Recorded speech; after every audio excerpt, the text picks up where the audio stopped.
Halo anak-anak, semoga kita selalu dalam keadaan sehat dan tetap melaksanakan protokol kesehatan dimanapun kita berada.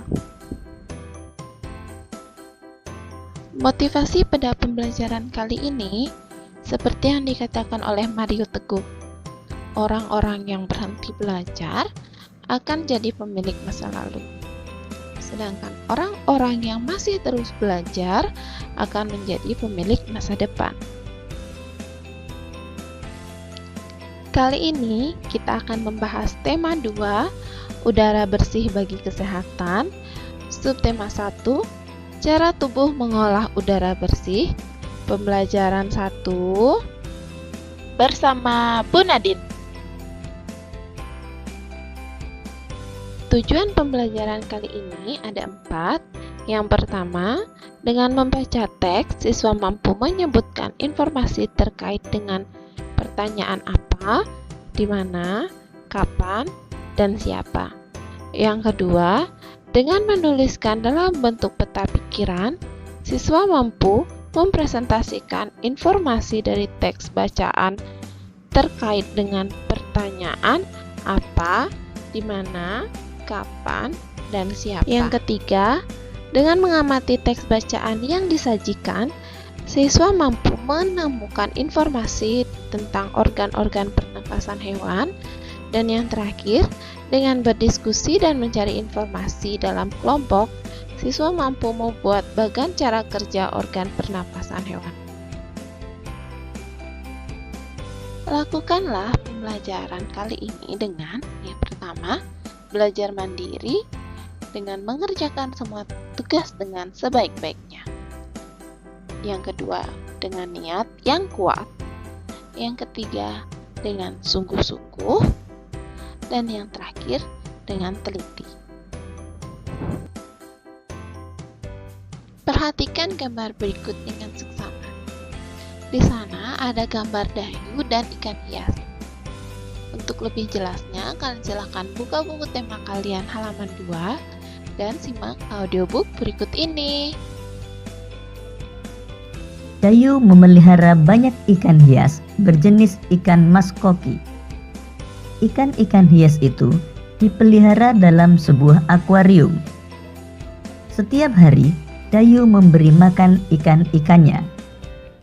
Dayu juga rutin membersihkan akuarium, lalu mengganti airnya dengan air bersih.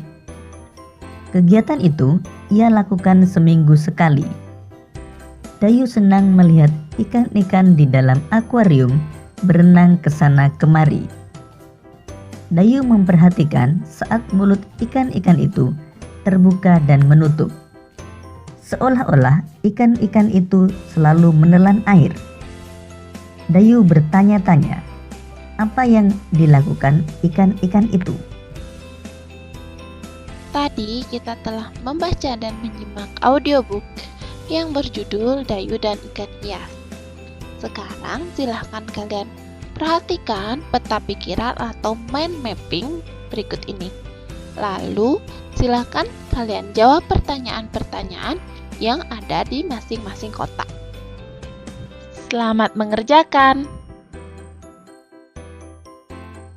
Kita akan melanjutkan pembelajaran mengenai pernapasan pada hewan. Hewan-hewan apa saja yang akan kita bahas? Untuk lebih jelasnya, mari kita simak audiobook berikut ini. Selamat menyimak. Sistem pernapasan hewan yang akan kita pelajari antara lain cacing tanah, serangga, ikan, amfibi, reptil, burung, dan mamalia.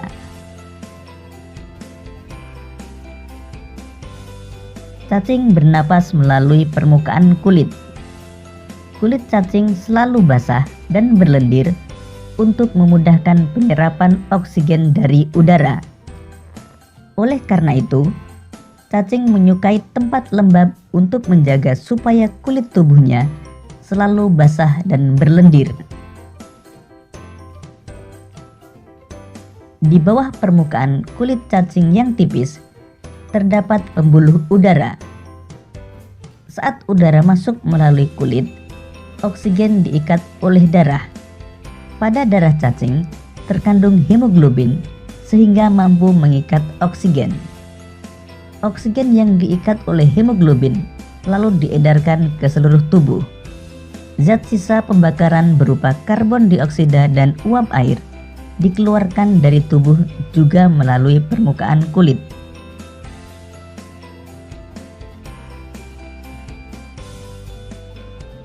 Alat pernapasan serangga berupa trakea, yaitu sistem tabung yang memiliki banyak percabangan di dalam tubuh. Percabangan trakea disebut trakeola. Trakea mengedarkan oksigen langsung ke semua sel tubuh dan organ, serta menyerap karbon dioksida dari semua sel tubuh untuk dibuang. Udara memasuki trakea melalui pori-pori kecil di permukaan tubuh serangga yang disebut spirakel. Selanjutnya udara beredar melalui pembuluh udara kecil. Sel-sel tubuh mengambil oksigen langsung dari pembuluh udara kecil itu. Karbon dioksida dari sel akan mengalir ke trakeola, lalu dibuang melalui lubang spirakel.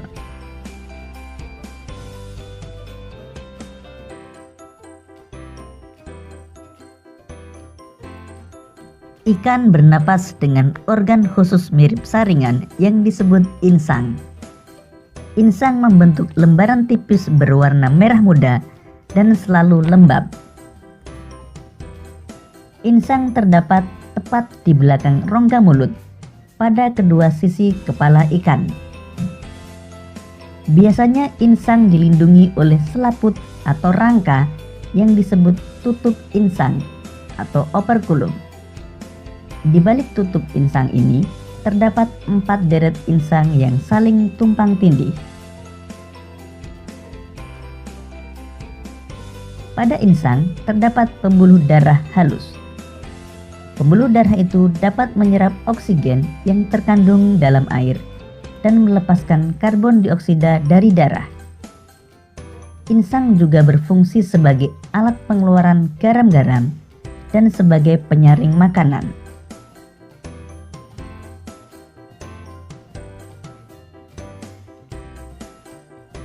Proses pernapasan ikan terjadi dengan cara membuka dan menutupnya mulut bergantian dengan membuka dan menutupnya insang. Proses pernapasan ikan terdiri dari 2 tahapan, yaitu inspirasi dan ekspirasi. Pada tahap inspirasi, mulut ikan membuka dan tutup insang menutup, sehingga air masuk ke dalam rongga mulut.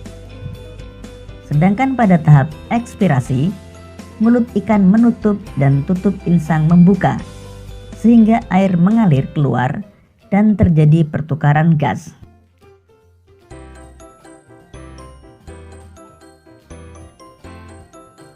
Berikut ini gambar yang menunjukkan tahap inspirasi dan ekspirasi pada ikan.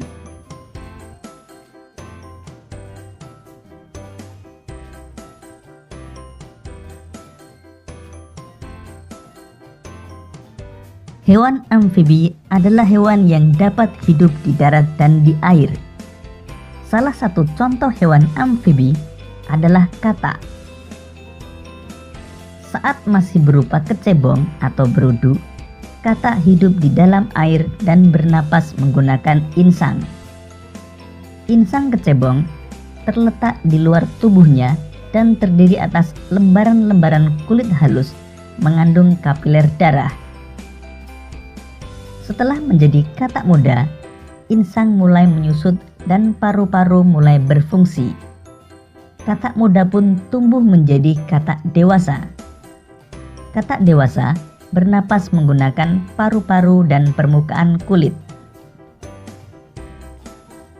Permukaan kulit katak yang selalu basah memudahkan dalam penyerapan oksigen dari udara.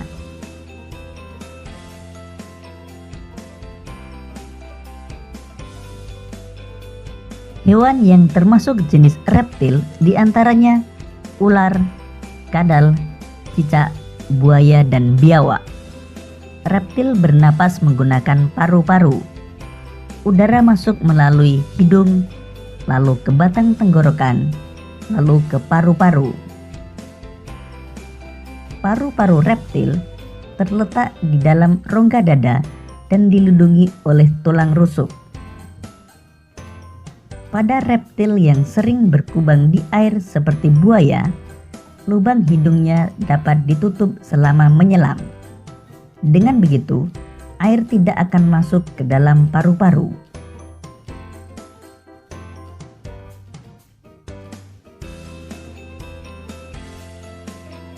Burung bernapas dengan sepasang paru-paru dan kantong udara.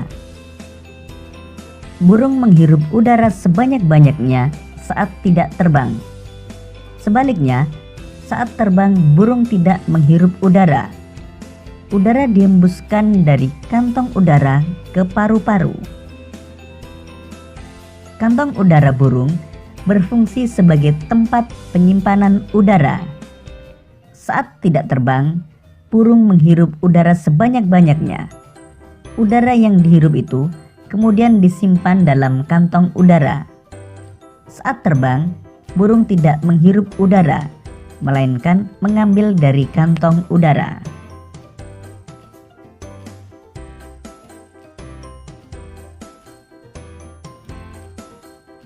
Mamalia adalah jenis hewan yang menyusui anaknya. Ada dua jenis mamalia, yaitu mamalia darat dan mamalia air. Mamalia darat misalnya kambing, sapi, kerbau, dan kuda. Mamalia air misalnya paus, duyung, dan lumba-lumba. Mamalia bernapas menggunakan paru-paru. Alat pernapasan mamalia darat terdiri atas hidung, pangkal tenggorok, batang tenggorok, dan paru-paru. Pada mamalia air, hidungnya dilengkapi dengan katup. Saat mamalia tersebut menyelam, katup akan menutup. Sebaliknya, saat mamalia tersebut muncul ke permukaan air, katup terbuka. Saat itulah mamalia air tersebut akan menghirup oksigen serta mengeluarkan karbon dioksida dan uap air. Kegiatan bersama orang tua. Perhatikanlah jenis binatang di lingkungan sekitar rumahmu. Kemudian silahkan kalian buat bagan pernapasan hewan tersebut. Diskusikanlah dengan orang tua kalian. Itulah tadi pemaparan materi pada pertemuan kali ini. Terima kasih sudah menyimak pembelajaran kali ini dengan seksama. Tetap di rumah saja, jaga kebersihan diri dan lingkungan. Sampai bertemu di pembelajaran berikutnya. Dadah!